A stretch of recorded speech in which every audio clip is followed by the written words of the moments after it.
ঝাড়খণ্ডে ট্রাকের সঙ্গে ধাক্কা ট্রেনের। জসিডি ও শঙ্করপুরের মাঝে কুমড়াবাদের রেলগেটে ট্রাকে ধাক্কা মারে ট্রেন। মোহিনী স্টেশন ছাড়ার পরে রেলগেট খোলা থাকায় সোজা ট্রাকে এসে ধাক্কা মারে ট্রেন। গেটম্যানের ভূমিকায় প্রশ্ন।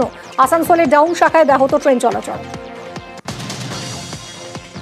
বকটুই অভিযুক্তের অন্তর্বর্তী জামিন। 7 দিনের অন্তর্বর্তী জামিন আনারুল হোসেনের। মেয়ের বিয়ের কারণ দেখিয়ে অন্তর্বর্তী জামিনের আবেদন মঞ্জুর বিচারপতি অরিজিৎ বন্দ্যোপাধ্যায় ডিভিশন বেঞ্চের। আগরপাড়া বিটি রোডে ম্যাটাডোর অটো সংঘর্ষে মৃত্যু। আগরপাড়া তেঁতুলতলার কাছে ম্যাটাডোরের সঙ্গে সংঘর্ষ হয় অটোর সামনে থাকা যাত্রী গুরুতর আহত হন। আশঙ্কাজনক অবস্থায় হাসপাতালে নিয়ে গেলে ডাক্তাররা মৃত বলে ঘোষণা করেন। আগ্নেয়াস্ত্র সহ 3 জন দুষ্কৃতীকে গ্রেফতার করল বর্ধমান থানার পুলিশ। ধৃতদের কাছ থেকে একটি রিভলভার, 1 রাউন্ড গুলি উদ্ধার করেছে পুলিশ। ধৃতদের নাম সোহেল কাজী, শেখ হানিফ এবং হায়দার আলী মল্লিক। ধৃতরা সকলেই বর্ধমান শহরের বাসিন্দা। জয়গাঁর শিক্ষক খুনের ঘটনায় বিমল গুরুং ঘনিষ্ঠ মোর্চা নেতা রোহিত থাপা এবং পাশাং লামাকে গ্রেফতার করল পুলিশ। আগে 2 জনকে গ্রেফতার করা হয়েছে, শিক্ষক খুনে ধৃত 4। মন্দারমণির হোটেল ভাঙার সিদ্ধান্তে ক্ষুব্ধ মুখ্যমন্ত্রী। হোটেল ভাঙার বিষয়ে কিছুই জানত না মুখ্যমন্ত্রীর দফতর। নবান্নকে না জানিয়ে হোটেল ভাঙার সিদ্ধান্তে ক্ষুব্ধ মুখ্যমন্ত্রী। হোটেল ভাঙা নিয়ে বৈঠক করবেন মুখ্য সচিব। মন্দারমণিতে বেআইনি হোটেল ভাঙার নির্দেশের পর মুখ্যমন্ত্রীর সঙ্গে দেখা করেন অখিল গিরি। অখিল গিরিকে মমতা বন্দ্যোপাধ্যায় জানিয়ে দেন রাজ্য সরকার হোটেল ভাঙার পক্ষে নয়, হোটেল মালিকদের বিষয়টি জানিয়ে দেওয়ার নির্দেশ মুখ্যমন্ত্রী। তারপরই হোটেল মালিকদের রাজ্যের সিদ্ধান্তের কথা জানিয়ে দেন অখিল। মুখ্যমন্ত্রী বার্তা দিয়েছেন, আমি গেছিলাম মুখ্যমন্ত্রীর কাছে। এখানে 140টি হোটেল ভাঙার ব্যাপারে যে নোটিশ জারি হয়েছে সেই ব্যাপারে ওনার নলেজে আনলাম। উনি পরিষ্কারভাবে বলেছেন যে এই ভাঙার ব্যাপারে জানি না, আমাদের রাজ্য সরকার জানে না, আমরাও জানি না, চিফ সেক্রেটারি জানে না, কেউ জানে না। আমরা রাজ্য সরকার ওখানে হোটেল ভাঙতে যাবে না, মন্দারমণিতে কোনো হোটেল ভাঙার পক্ষে আমরা, এবং রাজ্য সরকার ওখানে হোটেল ভাঙতে যাবে না। হোটেল মালিকদের পাশে মুখ্যমন্ত্রীর সিদ্ধান্তে খুশি মন্দারমণি হোটেল মালিক অ্যাসোসিয়েশন। মুখ্যমন্ত্রীকে ধন্যবাদ হোটেল মালিকদেরও। অশেষ ধন্যবাদ মুখ্যমন্ত্রীকে জানাবো। নোটিশ পাওয়ার পর থেকে যেটা আমাদের মধ্যে প্যানিক তৈরি হয়েছিল, আজকে কিছুটা হলেও আমরা স্বস্তির অবকাশ আমাদের হয়েছে। যেহেতু কোর্টের ব্যাপার যেটা আছে, নিশ্চয়ই কোর্টকে সম্মান দিয়ে আমরা বলি, কোর্টের ব্যাপার যেটা আছে আমরা নিশ্চয়ই কোর্টের লড়াইটা, আমরা আইনি লড়াইটা লড়ছি। মহামান্য আদালতের কাছে অনুরোধ করব যাতে মন্দারমণির ব্যাপারটাকে বিবেচনার মাধ্যমে দেখা হোক। তো আমরা এইটুকু বলবো, মন্দারমণি একটা ট্যুরিজম জায়গা, এখানে বৃহৎ আকারে মানুষ কর্মসংস্থানের সঙ্গে জড়িয়ে আছে। সেই জায়গাটা মানবিক হিসাবে উনি দেখেছেন, এর জন্য অশেষ ধন্যবাদ ওনাকে জানাই। অত্যন্ত ভালো লাগছে। ডাইরেক্টলি ইনডাইরেক্টলি অনেক মানুষ এর মধ্যে জড়িত ছিলেন, তারা সবাই চিন্তিত ছিলেন, সবাই কান্নাকাটি শুরু করেছিলেন, মৃতপ্রায় অবস্থা হয়ে গেছিল। এবং মানবিক মুখ্যমন্ত্রী তিনি এতগুলো পরিবারের দিকে তাকিয়ে যে ভাগার অর্ডারটা ছিল সেটাকে উনি রদ করেছেন এবং ভাগার বিপক্ষে মতামত জানিয়েছেন। এই জন্য আমরা আপনাদের দ্বারা সম্মানীয় মুখ্যমন্ত্রীকে অবশ্য ধন্যবাদ জানাচ্ছি। মাননীয় মুখ্যমন্ত্রীকে আমি আমার ব্যক্তিগতভাবে বা আমাদের মন্দারমণি পর্যটন বিভাগ থেকে আন্তরিকভাবে শ্রদ্ধা এবং কৃতজ্ঞতা জানাচ্ছি। আজকে 10 দিন আগে যে নোটিশ আমরা জেলা প্রশাসক থেকে পেয়েছিলাম, তাতে আমাদের প্রায় প্রত্যেকেরই খাওয়া ঘুম উড়ে গেছিল। তো আজকে দুপুরের পরে আমাদের মাননীয় মুখ্যমন্ত্রীর এই সংবাদ পাওয়ার পরে আমরা অনেকটা স্বস্তি পেয়েছি। এজন্য এখন আমরা একটু বেঁচে থাকার একটা কিছুটা পেয়ে যাচ্ছি।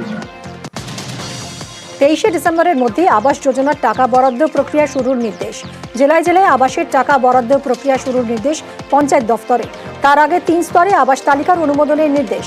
গ্রাম সভা, ব্লক কমিটি, জেলা কমিটির মাধ্যমে আবাসের অনুমোদন। 3 পর্যায়ে আবাস তালিকা অনুমোদনের পরই শুরু হবে অর্থ বরাদ্দ প্রক্রিয়া। 29শে নভেম্বর থেকে 6 ডিসেম্বরের মধ্যে সরকারি ওয়েবসাইটে আবাস তালিকা প্রকাশ। মালদার ট্যাব জালিয়াতিতে আরও গ্রেফতার। মালদা পুলিশের জালে ইসলামপুরের যুবক। পুলিশি অভিযানে গ্রেফতার সাবির আলম নামে এক যুবক। ধৃত সাবির আলমের অ্যাকাউন্টে ট্যাব জালিয়াতির টাকা। হবিবপুরের পড়ুয়ার ট্যাবের টাকা জমা হয়েছে সাবিরের অ্যাকাউন্টে। জমা হওয়ার পরই তা অ্যাকাউন্ট থেকে তুলেও নেওয়ার অভিযোগ। ট্যাবের টাকা গায়েব তদন্তে গ্রেফতারের মাঝেই টাকা ফেরত পাচ্ছেন পড়ুয়ারা।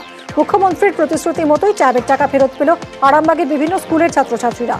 টাকা গায়েব নিয়ে স্থানীয় থানা, সাইবার ক্রাইম দফতরে অভিযোগ করেছিলেন সংশ্লিষ্ট স্কুলের প্রধান শিক্ষকরা।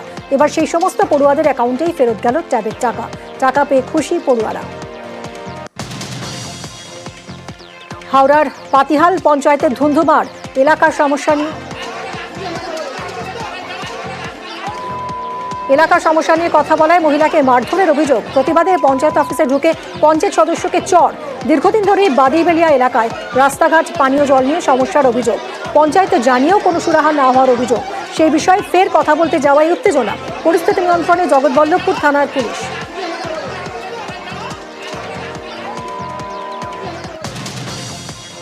দুই বাসযাত্রীর বচসায় আক্রান্ত পুলিশ, এমনই অভিযোগ শিয়ালদায়। পুলিশের কিয়স্কে ভাঙচুর, বাসে দুই ব্যক্তির গন্ডগোল।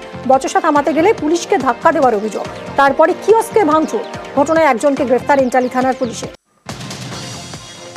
কসবায় কাউন্সিলরের উপর হামলার ঘটনায় নয়া তথ্য। বিবাদের কেন্দ্রে গোডাউন, সরকারি জমিতে বেআইনিভাবে গুদাম তৈরির অভিযোগ। 2000 স্কোয়ার ফিটের জমিতে 4 তলা বাড়ি ও গুদাম।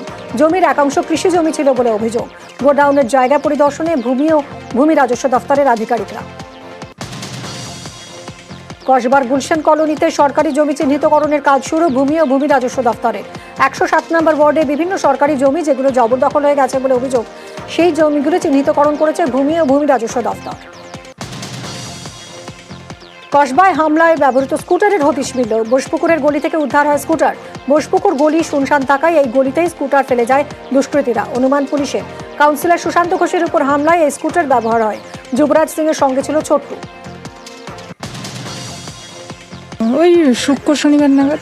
তারপরে আমার হাজব্যান্ড রবিবার দিন কমপ্লেন করেছেন থানায় জানিয়েছিলেন যে আমাদের এখানে মানে স্কুটিটা পড়ে আছে কবর থেকে আর কি, রবিবার সকালে। পাড়ায় অনেকেই দেখেছেন আর কি, তো অনেকেই কমপ্লেন করেছেন। আমার হাজব্যান্ড কমপ্লেন করেছিলেন আর কি যে কবের থেকে পড়ে আছে, তো থানায় কমপ্লেন করেছিলেন। আমরা খবর পেয়েছিলাম, একদিন মনে হয় এসেছিলেন, কিন্তু চাবি দেওয়া ছিল আমাদের, তাই জন্য বুঝতে পারেন না আর কি। আমার হাজব্যান্ডের সাথে কথা বলেছেন যে কবে কোন টাইমে উনি ফোন করেছেন আর কি, কটার সময়, রবিবার দিন কটায়, সেসব ডিটেলসে দিয়েছেন।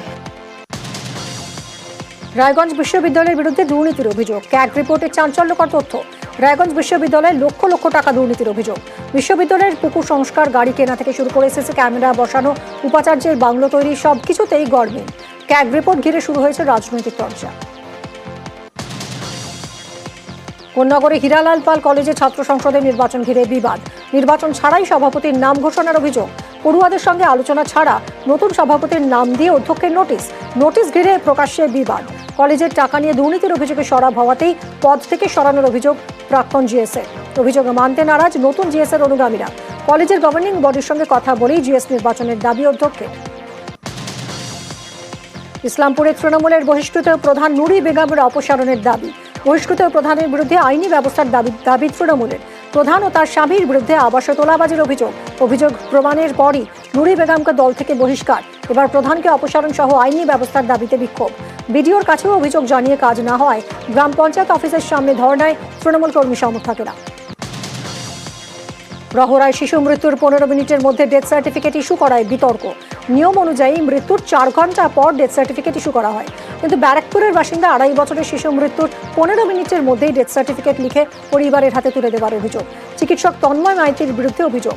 প্রতিবাদে চিকিৎসককে দীর্ঘক্ষণ ঘেরাও করে চলে বিক্ষোভ। নিউজ 18 বাংলার খবরের জের। মেদিনীপুরে মেয়াদ উত্তীর্ণ ওষুধ দেওয়ায় শোকজ। পুরসভার 5 কর্মীকে শোকজ মেদিনীপুর পুরসভার। মেয়াদ উত্তীর্ণ ওষুধ দেওয়ার অভিযোগ স্থানীয় চণ্ডীপ্রসাদ দত্তের। তার অভিযোগের পরই রবিবার মেয়াদ উত্তীর্ণ ওষুধ দেওয়ার খবর দেখানোর পরই পুরসভার উদ্যোগ। 3 সদস্যের তদন্ত কমিটি গঠন করে রিপোর্ট পেশ পুরসভার। রিপোর্টের ভিত্তিতে 5 পুরকর্মীকে শোকজ। আমি মাননীয় জেলা শাসকের সাথে দেখা করে পুরো ঘটনাটা তার গোচরে আনি। পরে আমরা মেদিনীপুর পুরসভায় এসে আমাদের যে তদন্ত কমিটি করে দেওয়া হয়েছিল, সেই তদন্ত কমিটি 3 দিনের মধ্যে রিপোর্ট দেবেন এবং সেই মর্মে 5 জনকে শোকজ করা হলো। ডাক্তারবাবু, health officer, pharmacist, sister nurse এবং যিনি ওষুধ দিয়েছেন তাদের সবাইকেই আমরা 3 দিনের মধ্যে শোকজ করে তার উত্তর দিতে, না হলে আইনমাফিক ব্যবস্থা নেওয়া হবে। আসানসোলে সরকারি জমি দখল করে বেআইনি নির্মাণের অভিযোগ। জামুরিয়া রানীগঞ্জের শিল্প তালুকে বৈধ প্ল্যান ছাড়াই নির্মাণের অভিযোগ। 11টি কারখানাকে 500 কোটি টাকা জরিমানার নোটিশ পুর নিগমে। জরিমানা না দিলে ভাঙা হবে নির্মাণ, শিল্পপতিদের বার্তা মেয়রের। নির্মাণ ভাঙার জন্য 15 দিনের সময়সীমা। ভাটপাড়ার 28 নম্বর ওয়ার্ডে অবাধে পুকুর ভরাটের অভিযোগ, জোর করে জমি লিখিয়ে নেওয়া সহ জমির মালিকের কাছ থেকে 32 লক্ষ টাকা আত্মসাতের অভিযোগ। এলাকার প্রমোটার তাপস বিশ্বাসের বিরুদ্ধে অভিযোগ, প্রশাসনকে জানানোর পরও কাজ না হওয়ার অভিযোগ। চেয়ারম্যানের সঙ্গে কথা বলে সমস্যা সমাধানের আশ্বাস ভাইস চেয়ারম্যানের। ডাম্পিং গ্রাউন্ডের জমির পাঁচিল তৈরিতে বাধা স্থানীয়দের, কল্যাণীর কাছারিপাড়ার ঘটনা। জমিতে নির্মাণে স্থগিতাদেশ থাকার দাবি বিজেপি বিধায়কের। পুরসভার বিরুদ্ধে আদালতের নির্দেশ না মানার অভিযোগ। পুলিশের সঙ্গে স্থানীয়দের ধস্তাধস্তিতে এলাকায় উত্তেজনা। টিটাগড়ে অভিনব কায়দায় এটিএমে প্রতারণার অভিযোগ। বিটি রোড সংলগ্ন রাষ্ট্রায়ত্ত ব্যাংকের এটিএমে কালো টেপ লাগিয়ে প্রতারণার অভিযোগ। হাতে টাকা না পেলেও অ্যাকাউন্ট থেকে উধাও টাকা, পরে এটিএম থেকে টাকা তুলে নিচ্ছে প্রতারকরা। প্রতারণার শিকার এক ব্যক্তি।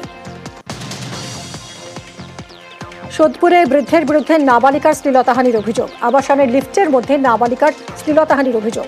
দক্ষিণ বানশিল অঞ্চলের ঘটনা। প্রতিবাদে অভিযুক্ত বৃদ্ধের ফ্ল্যাটের সামনে বিক্ষোভ আবাসিকদের। বৃদ্ধের বিরুদ্ধে খড়দা থানায় অভিযোগ দায়ের। ওই ব্যক্তির উপযুক্ত শাস্তির দাবিতে অনড় আবাসনের বাসিন্দারা। গাইঘাটায় উদ্ধার 50টি সোনার বিস্কুট। আনুমানিক 4 কোটি টাকা মূল্যের 5.9 কেজি সোনার বিস্কুট উদ্ধার। বিস্কুট সহ গ্রেফতার এক সিভিল ইঞ্জিনিয়ার।